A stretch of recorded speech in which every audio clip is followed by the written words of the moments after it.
Hi, I'm Heather Telford, and I've got some gel printing to show you today. I'm working on my 6x6 gel press, and it's got a little bit of paint on it because I've just taken a print, but I'm going to show you the whole process. I'm using a selection of acrylic paints, different brands, different sizes, and slightly different consistencies. When you're gel printing, you just have to try things and see how they go.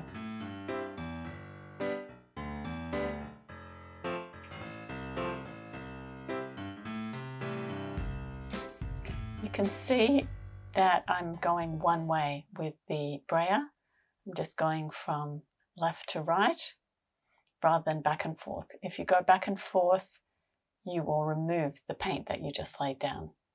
I'm working with this beautiful intricate stencil from Paper Rose Studios, and I'm removing some paint on a piece of rice paper.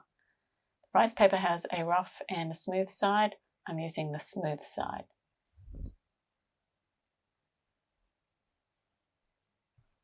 This piece of rice paper already had some paint on it from previous gel printing sessions. What I wanted to do was remove paint from around the stencil and then I let it dry. I'm not including the drying time in the video, but I did let it dry for probably 5 to 10 minutes before I put another layer of paint over the top.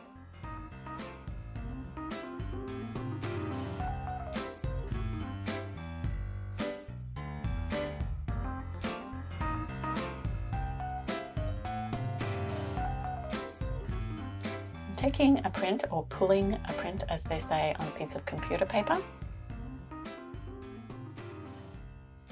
If you don't see all the paint lift up, you can just press it down a little bit more. I don't mind if I leave a little bit of paint on the gel press because that'll be there for my next print. So you can see that I've got all that intricate work of that pretty stencil.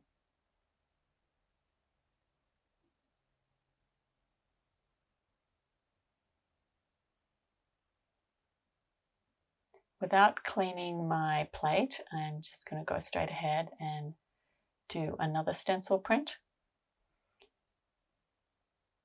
And the footage is sped up quite a bit, especially as I'm repeating my process a few times. And it's pretty much the same process, so I don't want to keep that slow and tedious. This is another stencil from Paper Rose Studio. And once again, I'm going to remove the paint from in between on that same piece of rice paper. So I'm collecting quite a bit of pattern on that now.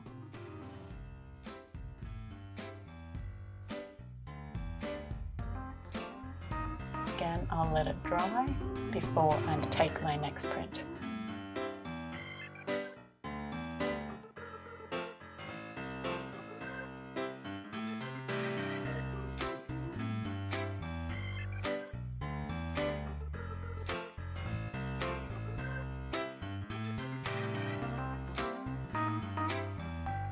Printing on rice paper this time. You can see there's a little bit of texture in that mustard color. That's because it beaded a bit on the gel press. Fortunately, it beaded evenly, so the texture looks the same.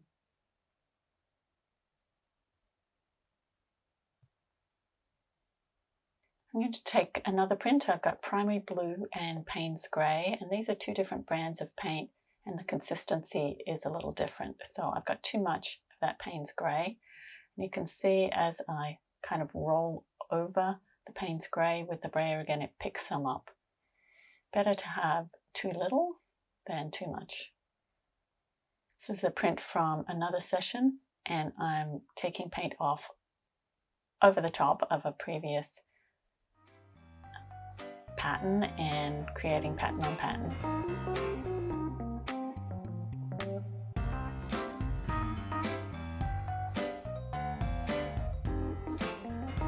This is more of the DecoArt Americana paint, and I just need to get in the habit of not putting so much on because I end up with a lot of paint that I don't need on the gel press.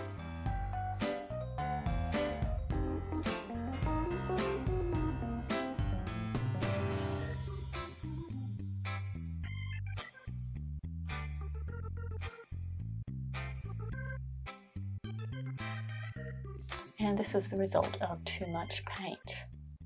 So I'll take another print, seeing there's still so much paint. This is just a piece of scrap deli paper with already some printing on it. That's getting a bit better. You can see a little bit more definition on that. What I'll do though is just leave all that texture and printing on the plate and start again, and there'll be a little bit of a layer of pattern underneath my next print.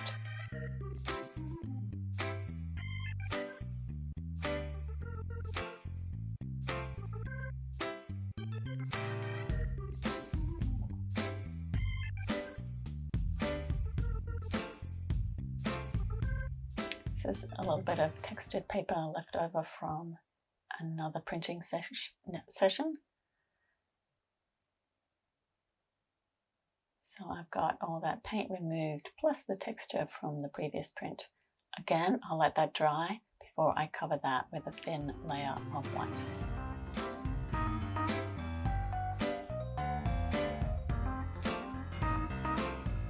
I hope you give this technique a try. It works particularly well with the really intricate stencils, with the really thin plastic lines as shown with these two from Paper Rose Studio. And you get two prints. You get the print when you're removing some paint, and then you get the second print when the remaining paint has dried and you've put another layer on top and lifted all of the paint off the gel press. It's this second print that I really like, but by layering those first prints, I get some interesting patterns as well. And you'll probably see these in future projects on cards or in my art journal. Thanks for joining me.